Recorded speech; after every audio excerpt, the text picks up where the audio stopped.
I'm Dr. Stella Emanuel. I'm a primary care physician in Houston, Texas. This Houston woman now in national news thanks to COVID-19 claims like this. There is a cure for COVID. It's called hydroxychloroquine. I know people want to talk about mask. Hello? You don't need mask. Let's tackle the first claim. Our sources, infectious disease expert Dr. Peter Hotez and the FDA. Now we have multiple studies. Hydroxychloroquine has no proven benefit for either for the treatment or for prevention of COVID-19. The FDA revoked emergency use of the drug to treat COVID-19 patients, citing that risks outweighed benefits of the drug and use could lead to serious cardiac adverse events. So we can verify Dr. Emanuel's claim is false. There is no cure for COVID-19. In 2019, Dr. Stella Emanuel moved her pediatric practice from Louisiana to Texas. This was probably the least traumatic move she'd ever experienced, as she'd been born in Cameroon, gone to Nigeria for medical school, and then went to New York City for her residency before her nearly 20 years of practice in Louisiana. Not really worth noting for this episode, but she inadvertently dodged a medical malpractice lawsuit filed against her in 2020 with the move because of a case where a woman came to her with a needle broken off in her arm, and Dr. Emanuel refused to remove the needle, just gave her some medication and told her, go off. The arm would develop a flesh-eating infection that would later kill the woman. And oops, they couldn't do anything about this because she had moved states. So once she was established in Houston, which is where she moved to, she'd end up opening up a new chapter of her extreme Christian ministry that she'd been running for close to a decade at this point, called Firepower Ministries. Through sermons, podcasts, and videos, Dr. Emanuel stated that a wide variety of health issues, mostly gynecological, were caused by demon sperm left in women by spirit husbands. It's some completely unhinged stuff. I would expect this from an insane person, not a doctor and businesswoman, but here we are. If it weren't for a few minutes in July of 2020, Dr. Emanuel wouldn't even be worth noting, even with her bizarre beliefs. But because she went to Washington, D.C., she became a national figure for a short time. This event was labeled the White Coat Summit and held on the steps of the U.S. Supreme Court on July 27, 2020. Behind the summit were an array of conservative organizations ranging from the remnants of the Tea Party Patriots to groups with serious sway in politics like ALEC, and individuals like the woman married to the guy who likes to sexually harass people and also runs CPAC. In this glorified press conference, doctor after doctor would step up to the microphone and declare masks were unnecessary. They'd advocate for the total reopening of all businesses and for the use of the anti-malarial drug hydroxychloroquine as both a preventative and treatment for COVID. While a number of individuals spoke that day, two stuck out hard. Dr. Simone Gold, for her use of the phrase America's frontline doctors, and Dr. Emanuel, for her fierce advocacy of hydroxychloroquine in what would become the most viral clip of the event. No less an authority than President Trump would both post and retweet the clip advocating for what had been proven to be an ineffective drug over a month earlier. His advocacy for Dr. Emanuel came just days before most social media platforms scrubbed her comments due to the massive misinformation present in the speech. Trump's interest in Dr. Emanuel and his support likely came from the fact that back in March and April, it looked like there was some positive trend around hydroxychloroquine in COVID patients, or I'm going to say HCQ from here on out when I talk about hydroxychloroquine, because like many things in this episode, shit's just too long. I got to abbreviate. He pushed the drug as a possible solution to the nation's COVID problems. It was quickly disregarded as a treatment option by medical authorities, as mentioned a moment ago, but this is a guy who used a Sharpie to reroute a hurricane's path on a board from the National Weather Service because he misspoke in a press conference. So it's not like he would just accept experts telling him he was wrong from the start. With the tacit support from the president they worshipped, America's Frontline Doctors was born.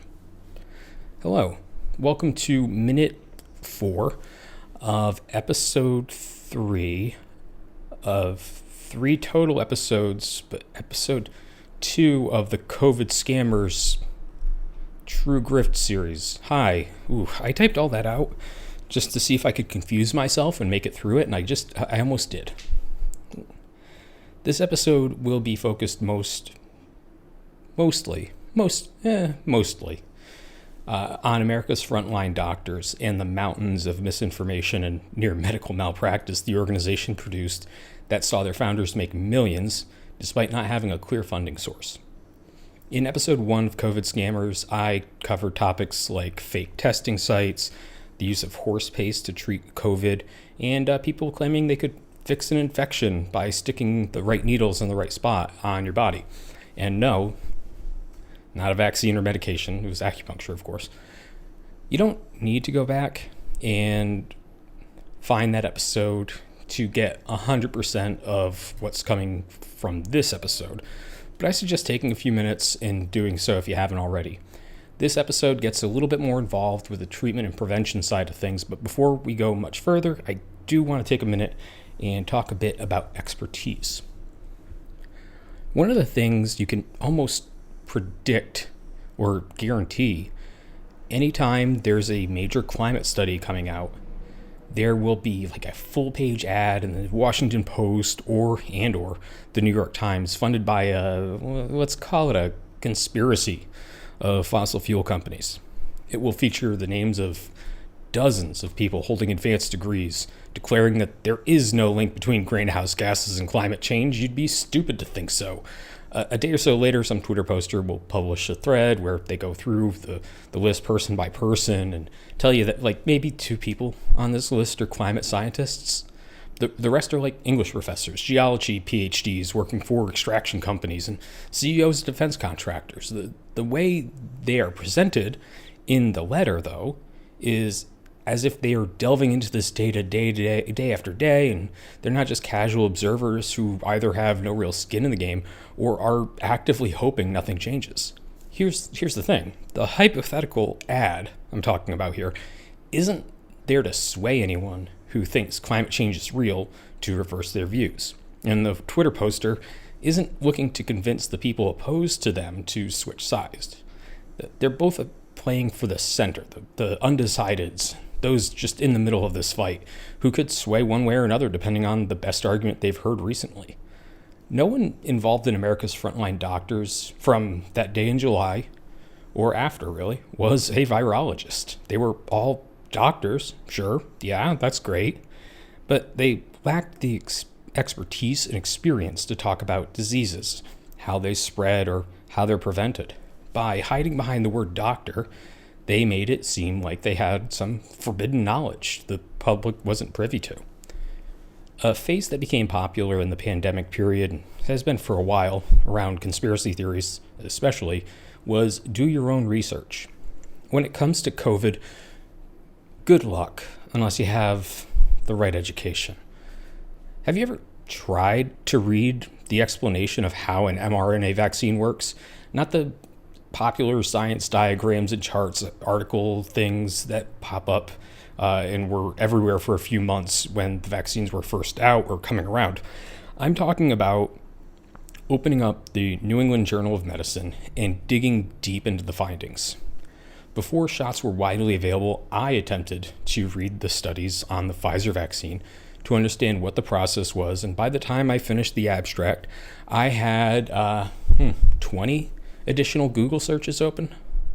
This is why experts are so important.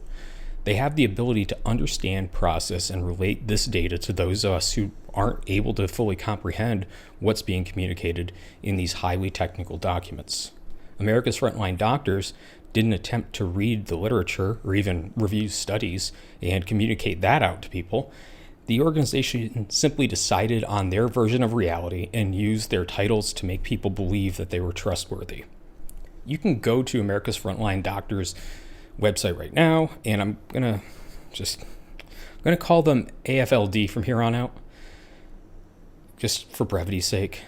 And you can see that on their website, AFLD's website, they're still pushing non-treatments like HCQ and ivermectin. They're fear-mongering about masks and warning visitors that the COVID vaccines are dangerous.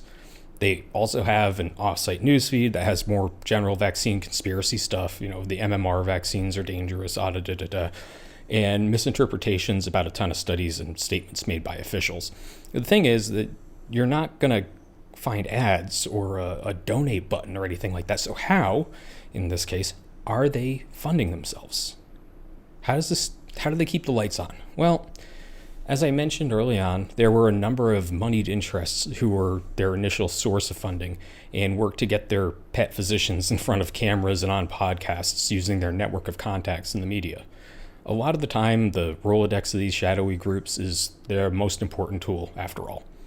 AFLD, though, had another funding source. You ever hear of Jerome Corsi? If you said no, you're really lucky. I'm going to ruin your day. Give you the rundown here. He was initially an investments guy who made a bunch of money starting in the 80s and ended up exiting the industry when he started a mutual fund to invest in Poland after the USSR fell, which failed. It cost his investors millions. To avoid anyone coming after him for this busted scheme, he transferred everything. Bank accounts, houses, cars, all to his wife's name, who would be immune to lawsuits related to Corsi's losses. Corsi would then switch careers and make use of his PhD in political sciences by becoming a raving lunatic conspiracy theory guy.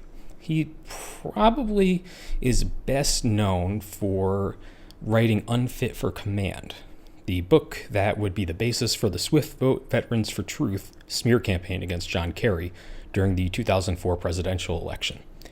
He's probably second most famous, as the reason Roger Stone almost went to jail. And no, this wasn't because he was some sort of informant or trailblazer or something like that. It's because he's a fucking psychopath. But it turns out Stone attempted to lie about where he was getting updates about WikiLeaks obtaining hacked emails belonging to John Podesta and the Democratic National Committee during the 2016 election. Corsi himself was investigated, but the Mueller prosecutors determined that he was just untethered from reality. He would admit as much when he told them that he wasn't quite sure what was real and what was something that he just made up and believed was real. This guy is something else. If you're interested in his whole overview, he also was a big old North American Union guy when that was a thing. He's a 9/11 truther, Obama birth certificate guy, and of course was a COVID is a bioweapon dude. He worked for InfoWars for a little while. And before that, WorldNet Daily. I mean, this guy is just, he's lost in the sauce. Just completely just unable to really function in society. But because we protect the dumbest, he gets jobs, has money. I don't know.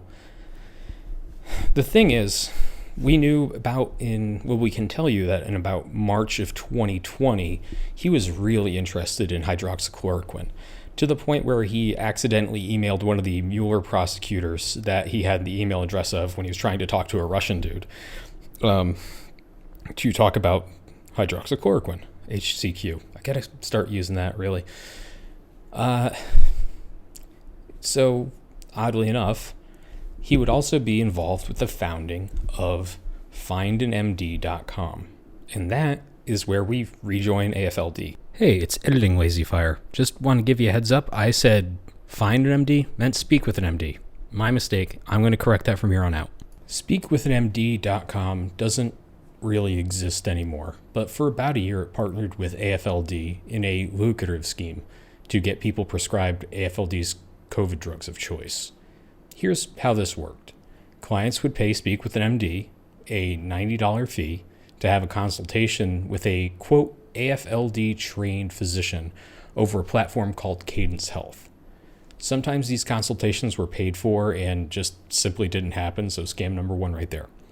Once the doctor had met with the patient, they would send a prescription for them to a platform called Ravku. It's an online pharmacy. who would then get the patient HCQ, ivermectin, chloroquine, and a plethora of other drugs that were being prescribed at the time.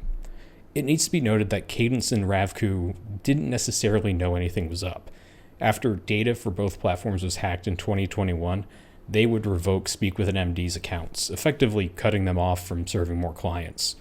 The reaction of the Cadence Health CEO was almost unprofessional in the outrage expressed flatly at the company unwittingly assisting scamming people.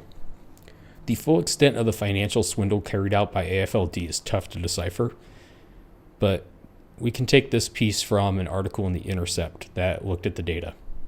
Quote, the hacked data includes information on 281,000 patients created in the Cadence Health database between July 16th and September 12th, 2021, 90% of whom were referred from America's frontline doctors.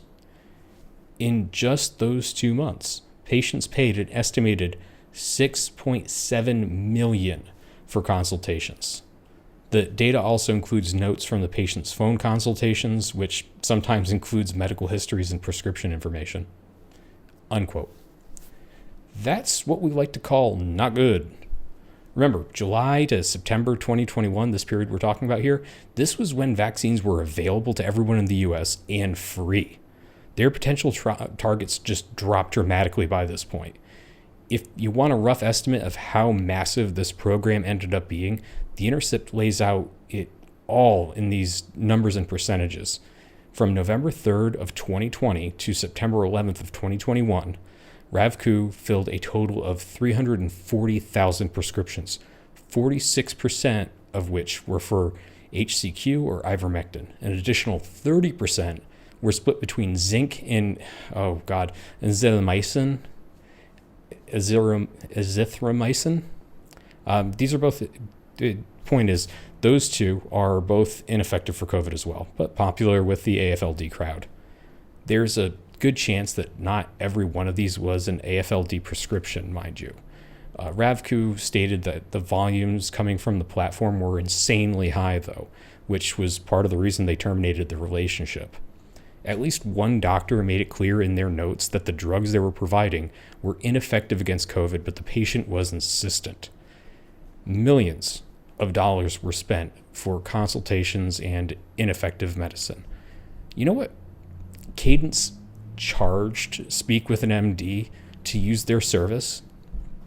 A little over $17,000 total for over a year. To make matters worse, almost none of these consultations or the drugs were paid for with insurance. Nearly everything was out of pocket. Dr. Stella Manuel was the largest prescriber of ivermectin in the country for several months. This is how big this was. The money made off this program and the money coming in from the people on the AFLD mailing list that they were soliciting for donations was largely to the benefit of one person, Dr. Simone Gold. Now, it's been a long, meandering story to get here, but as a reminder, Dr. Gold was there for the creation of AFLD and is credited as the founder and CEO of this astroturfed organization. I'm not going to tell you that if you run a successful business, you aren't entitled to a share of the profits. That's just not true. But Dr. Gold went a little bit overboard. Let me give you a brief rundown of Dr. Simone Gold before we talk about this. Her dad was a doctor, wanted her to be a doctor, so she became an emergency medical specialist and a doctor. She's an emergency doctor. Then she got a law degree as an act of rebellion, which is just, classic postdoc stuff, right? But by the time she was on the steps of the Supreme Court, she was working in California emergency room, getting divorced, and parenting 2 children. Within a year, she'd be pulling a big ol' I'm the main character moment in the Capitol Rotunda, giving a speech where her and her boyfriend / AFLD spokesperson stormed the Capitol on January 6th. You'd think Dr. Lawyer would know better. This was kind of the beginning of the end for the grift that she had running, though. You see, eventually the FBI came and arrested her and her boyfriend, and once she wasn't there to obtusify things at AFLD when she began her 60-day prison sentence in July of 2022, it became clear that she'd been stealing from the organization. Makes me wonder why she needed to raise $400,000 from AFLD donors for her legal defense when her and her boyfriend had been using the corporate credit card as if it was their own for all this time. You see, the Florida home she had purchased in early 2022, that was paid for using money from AFLD, directly from their accounts, just pulled right out. Her 3 luxury vehicles in the driveway of that home, AFLD paid for them. Her boyfriend, John Strand, was paid $10,000 per month to be the spokesperson for AFLD, and he spent another $15,000 to $17,000 a month using his corporate card. We're talking for over a year. Gold paid herself $50,000 per month and spent close to $20,000 more on things like security, landscaping, and housekeeping. All corporate money. That wasn't all. Gold was using AFLD employees to set up her side business, a telemedicine platform called Gold Care, which I would guess was intended to make up for the death of Speak to an MD. But she was doing this without paying them a salary for Gold Care. She was using AFLD hours to have these people work on this thing. So as these things go, Gold got sued by the board of AFLD and then sued back. You may notice she's still front and center on the website, though. This is odd because this was almost 2 years ago that this whole debacle began for her, and yet she's still somehow there. You'd think that the board could have forced her out, but we all know that the wheels of justice tend to turn slower and have less contact with surfaces when the target is rich.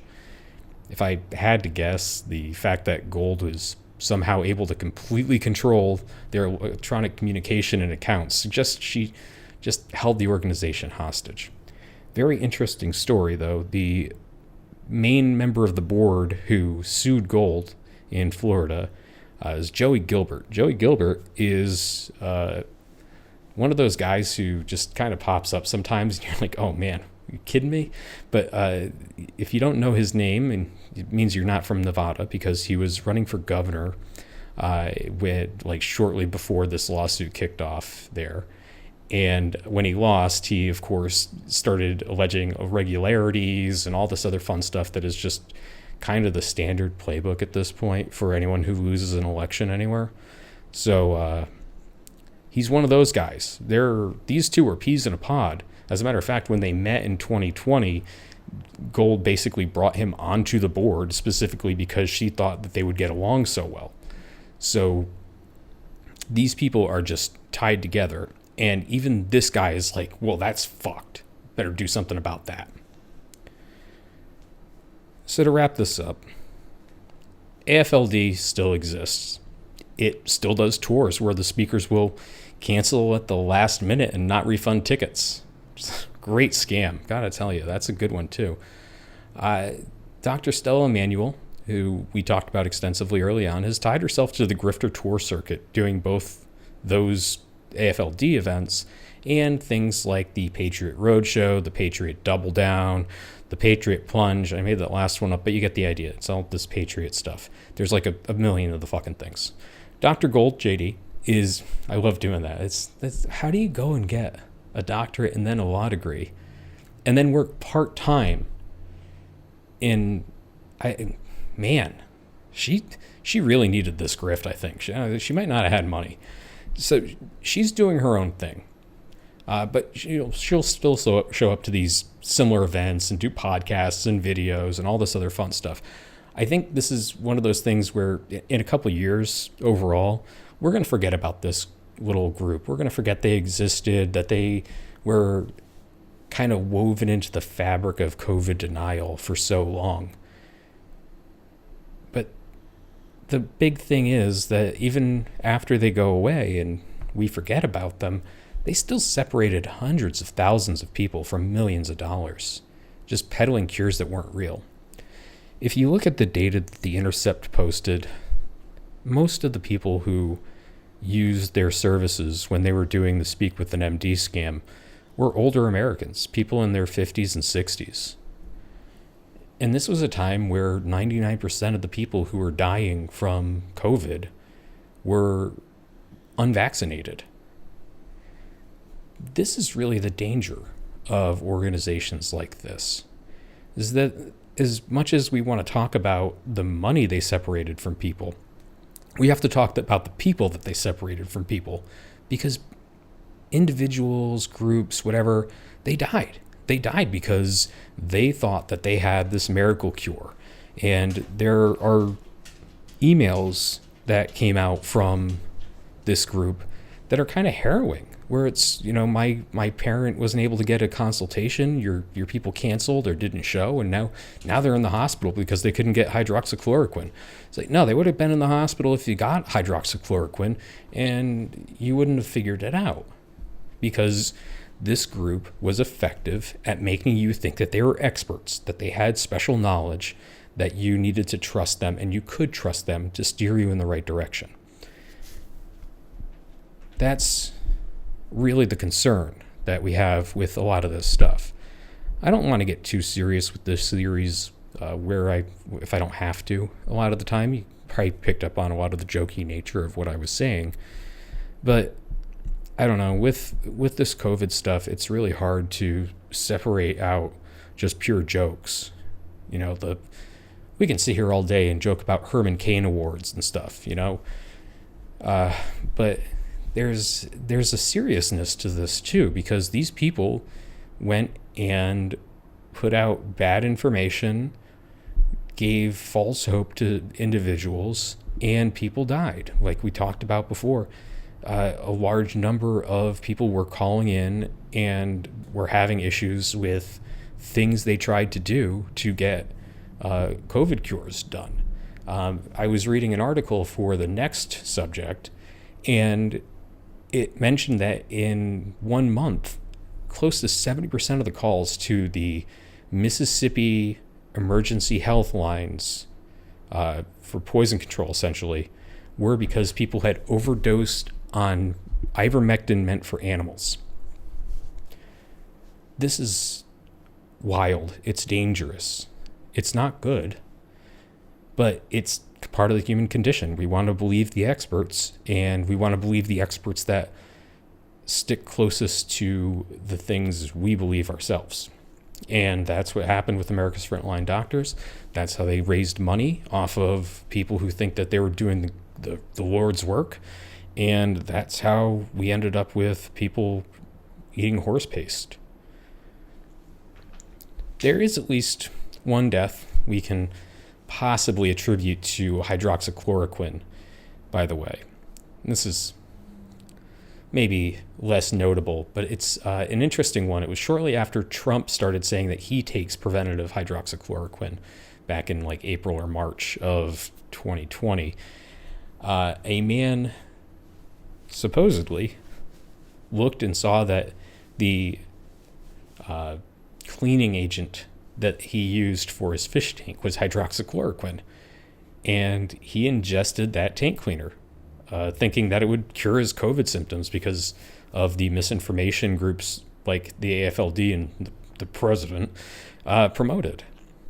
Now, it came to light later that there was a bit of an investigation happening around this, because that whole story may have been fabricated by his wife, who may have poisoned him. While make it sound like an accident, right? It's weird. I haven't seen any updates on that. That just kind of came to mind as I was finishing this up. Anyways, that's going to be the end of this episode. Thank God. We have another.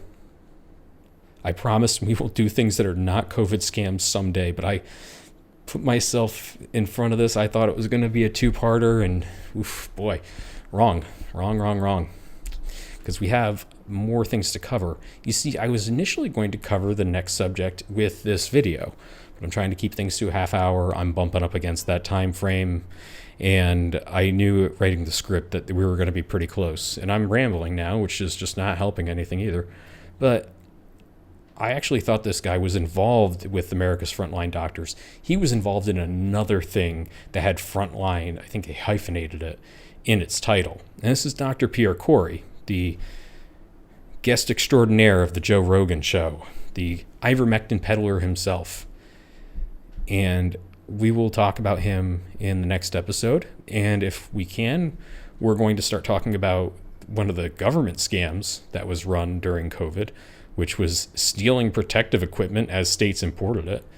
And maybe some vaccine stuff. We'll see. If I have to do a quick four-parter or a part 4, maybe like a half episode or something like that, we'll take a look at it. But there are certain subjects I wanted to cover, and I'm just not going to get to them all in 2 episodes, turns out. Anyways, thanks for listening, everyone. See you next time on True Grift.